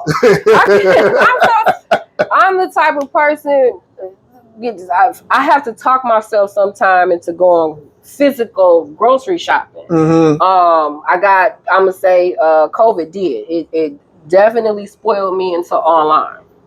And then when Kroger started this pickup grocery shopping and delivery, oh my God, so I'm spoiled to it. I will have to talk myself into going I need some bread right now. Uh-huh. And probably needed it for about 4 days. But I did not feel like stopping at the grocery store, because now I got to park. And now I got to walk through, and now I got to stand this long ass line, and then I got to go back out in crazy traffic. Uh-huh. So, so everything that you do, you don't have to do it gleefully. Right. And especially, and there's one thing I will say. If I talk to myself and figure out I'm not going to do it, I shouldn't expect you to do it either. Mm-hmm. Changing the tire, that's a little different because you're outside. Yeah. It is, I guess, a gentleman thing to do. Mm-hmm. But for the most part, I'm not about to be mad if you can't accomplish something that I can't myself. You know, and I taught myself that years ago. Unfortunately, I grew up with a mother who was definitely a male basher. She was a scorned little lady. And then the other end of it, I had a sister who always taught me, if he can't do it for you, then, you know, in other words, fuck it. But I can't bash somebody that can't do something for me I can't do myself. I mean, yeah, I mean, you can't, but then again, you can, depending on what it is. Depending on what it is. But I'm saying, you mean tell me I gotta sit up here and push this jack? Like, I ain't got the strength to do this shit like that. Or I ain't got the strength to necessarily get this 4-way wrench and try to loosen these bolts because they tight. Because if they ain't tight, the tire gonna fall off. You know what I'm saying? And you may not have the muscle mass to do. I got the muscle mass to do it. There's some women out here that got, but I'm lazy. There's some women out here that got men that ain't got the muscle mass. Maybe not, but you get the title. Yes, they do. You get the title of a man. Did you just like a supervisor? It's a recent video when maybe about a week ago where it literally showed 2 dudes standing on the side of a car while a woman who was in a skirt was changing her tire. Yeah. And some men, unfortunately, in today's time, is okay with that. They are, and some just don't have the know-how. We are not growing up in the same times as you and I when we were smaller, where you had the OGs on the block or the dads that were there, or the uncles and the cousins that was there teaching the young kids how to do particular things, and now that they're of age, they know how to do it. We looking at 2000 babies. Yeah, but I think that goes into that goes into the whole situation of being brought up. As far as you said earlier, we talked about it earlier, having roles. You know, and certain people think that there shouldn't be no roles. A man can do what a woman can do, and a woman can do what a man can do. And okay, they can, but should they? Not all the time. Yeah, not all the time. That's just like me. When I learned that lady, I don't know what her name is, sued the Army for women to be able to be recruited. I was pissed, bitch. I don't want to be in the Army long next to you shooting a rifle come time if we forced to enlist. I don't want to do that. No. You know, no, I wouldn't. Because let's just be honest. If you got a bunch of, I'm not woman bashing by no means. But if you got a lot of women that's in the infantry, so to speak, and then all them women die, who do you think repopulates the world? Women repopulate the world. I can die. Nah, I can't repopulate the world. I can give you seed to repopulate. But if you die, ain't no seed in the world that I can give a dead person to repopulate the world. You gotta be able to repopulate the world, so to speak. You know what I'm saying? And that's just the role between man and woman. I give the seed, you repopulate. You know what I'm saying? I got a seed in my hand. I go out in the grass. I go out in my backyard right now and play in the garden, put the seed in there. Boom. But that's the way it should naturally be. Yeah. But today's world makes it to where you're no longer needed. I'm no longer needed to have a baby. You go freeze your shit. I go freeze mine. Set it in something. They got these test tube babies. Don't get me wrong. I've never seen one walking around, but they working on it. I don't think there's a sign on their head saying I'm a test tube baby. Probably not. But they have so many different forms now to where it definitely is becoming problematic for the natural relationship because so many women feel they don't need you anymore because our government has provided that for them. Yeah. Our scientists have provided that for them. And same with men. That you got these new sex dolls that's out. These AI robots that they're programmed to learn you as a person to where they know your mood. They start figuring out what it's a robot. Like. Yeah, it's an AI. Yeah, it's an AI robot, and the AI has sex with you. Yes. How you have sex with a robot? They make it for you too. I don't know. I can't do that. I might get shocked. You mess around and get shocked. They make it for you too, but they make they a lot of these things that were, I think, starting to be made. I don't believe necessarily they were meaning to. I hope they weren't meaning to separate the man and the woman, but just for someone to get satisfaction. I know they got sex toys. Yeah, but that's what I'm saying. Yeah, but a robot? They do. But I'm just saying everything is going to always be a step up, and evolve. You're never going to have the same thing. So it makes it just easier for me. We got vibrators. You got, like you said, the little pussy pocket. Yeah. They're always going to make it to where I don't need you. What's the little joke? It sound like a barbershop in the woman's bedroom. You know what I'm saying? So it's always something that's there to continually remind you or remind myself, fuck you. Yeah. Whatever it may be, to where you start feeling that sense of self too much, to where you have closed yourself off to just the everyday interaction with a person. So now you don't know how to interact with someone. Right. And it just starts a whole pattern.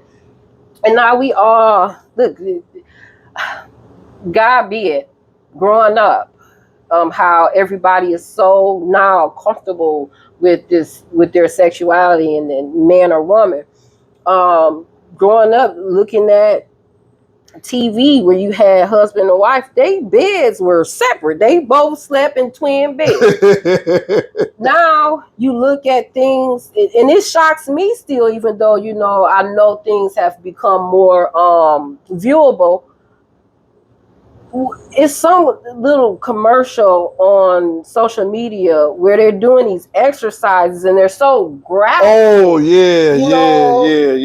I've seen some of those where they had you with the whole exercise machine and they had your legs going this way and come back in and it be that way. You be like, damn. As a kid, you be like, damn. Well, they would have never shown. They didn't even show kids drinking pop on TV. They kept things to where, I don't know, it was just. I mean, you now you watch TV and at any given time. If you ain't paying, at any given time, it could be man on man or woman on woman kissing one another with no problem. Whoa! Where was the setup? I needed something in here. You know what I'm saying? It's even to the point to where it's now. It's like, I don't have anything against same sex relationships, none whatsoever. If you are able to love who you want to love and how you want to love them, but shit, do you need a flag? Ain't no flag for us saying, "Hey, I'm straight." What's the straight flag? Yeah. But they got a gay flag. You know what I'm saying? I mean, why do you need a flag to say to tell people what your sexuality is?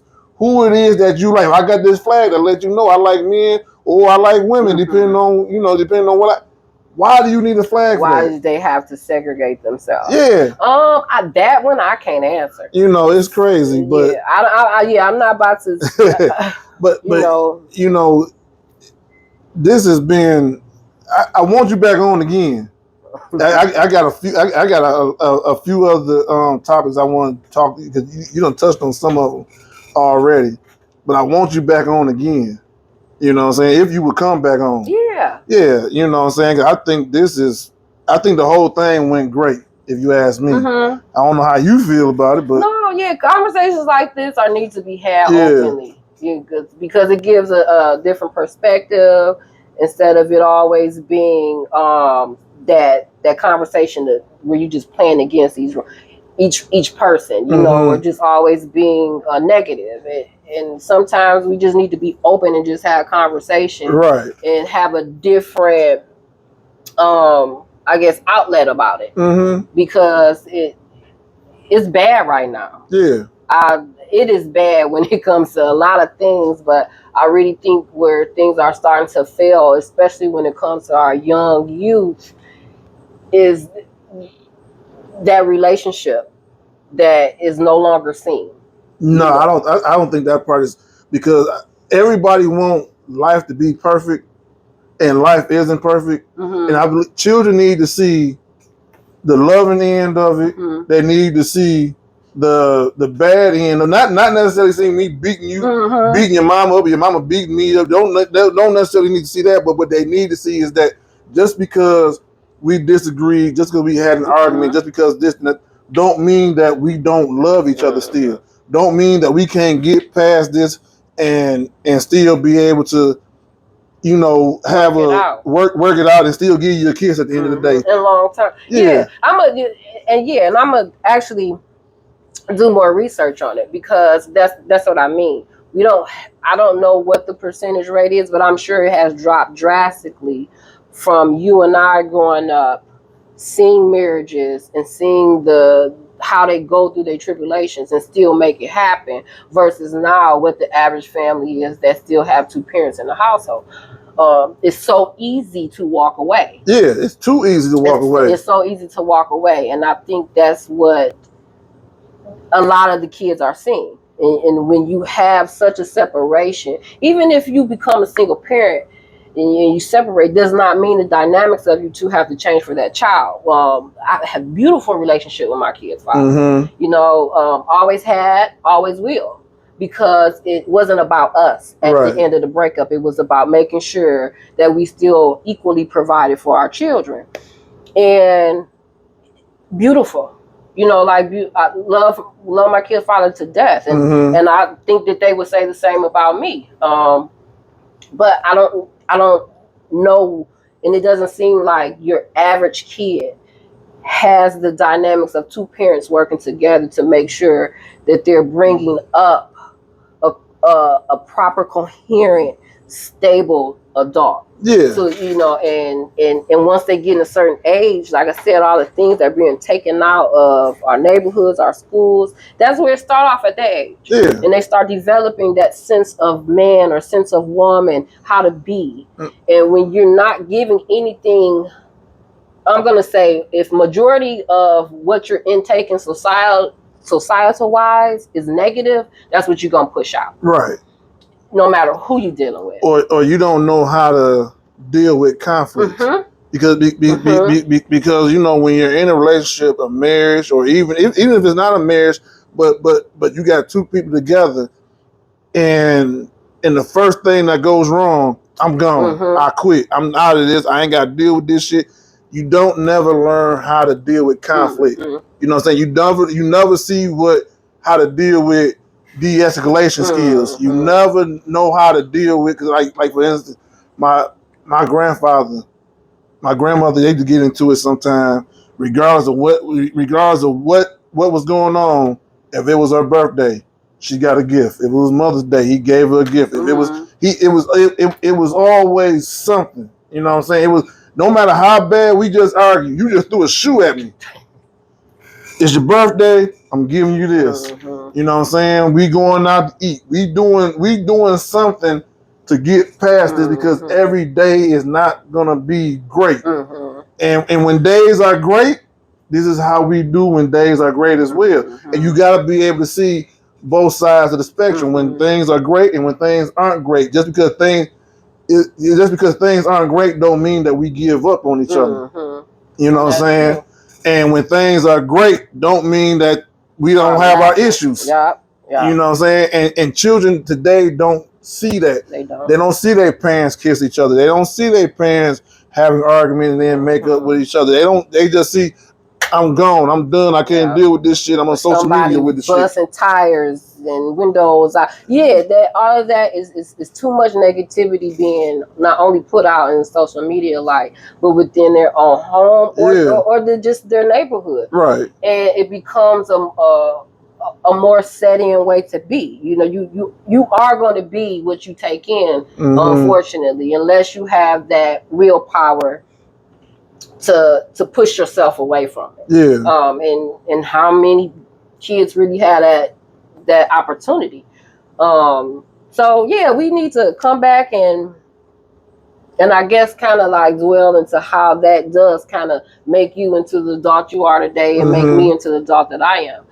Because a lot of that could be missing to why you don't know how to respond. I don't know how to respond when it comes to our mates. Yeah. Because you're used to doing it or seeing it this way, and you feel like that's the natural way to be. And if you don't, I mean, let me just say, if you don't feel like nothing's wrong with your person, then you don't feel like nothing's wrong with your person. And I don't care who you're with, that is just set. And you need to be able to accept that that's who that person is. Mm-hmm. And I think a lot of people have a problem with that. They think someone's going to change for you. Right. No, they're not. They'll be a whooping sheep's clothing for a couple seconds, and then eventually the truth will come out, because you can only live a lie for so long. Oh yeah. You know, you're going to be uncomfortable with yourself, and I think I found that out numerous times with my ex. You know, you can't boo. I think that's what happened with the chick. You know, you couldn't be who you want to be. Why? Because she about to go back to the job, start blasting you out. Mm-hmm. So you had to let her go and push her off so much. Yeah, you know, to where you can start being your natural self. And then here I am, the one that's willing to take on all that duty. Because this my man, you know, and my man. but you know, I think it all starts from what is fed into you, what you see, and that all begins from young childhood. Mm-hmm. It takes you though, as an individual, to start learning how to separate yourself from that. And is it going to happen with everybody? No. Mm-mm. You know, especially when you reach a certain age, you should automatically understand some people are set in their way. Oh yeah. It's hard to teach an old dog new tricks sometimes. You know what I'm saying? But sometimes daddy can do a wheelie. Yeah, you're right about that. But you know what I'm saying? Like I said, I gotta have you back on here again. I want to have you back on here again. I hope to God that you come back on again. You know, because I think this just went great. Yeah. If you ask me, you know, I think it flowed real good. I think, you know, it was something, you know, it was. I just think the whole experience was great, and I gotta, you know, have you back on again, because I think that the people are gonna want to hear, you know, some other stuff from you. You know what I'm saying? You know, either your own personal opinions or your own personal experiences. I believe that people are gonna want to hear from you again. And I gotta have you back on again. Maybe next time we come, we could do it outside on the porch. If it's not. Yeah, if it's not too hot. Yeah. I've done it outside on the porch before. Okay. Yeah. Breeze and stuff. Yeah. So you know, so thank you for showing up. I think everybody appreciates you for showing up. I definitely appreciate you for showing up. And we gotta do this again. So everybody, you know, watching Off the Clock with Mo, please subscribe, like, watch, send comments, and we gonna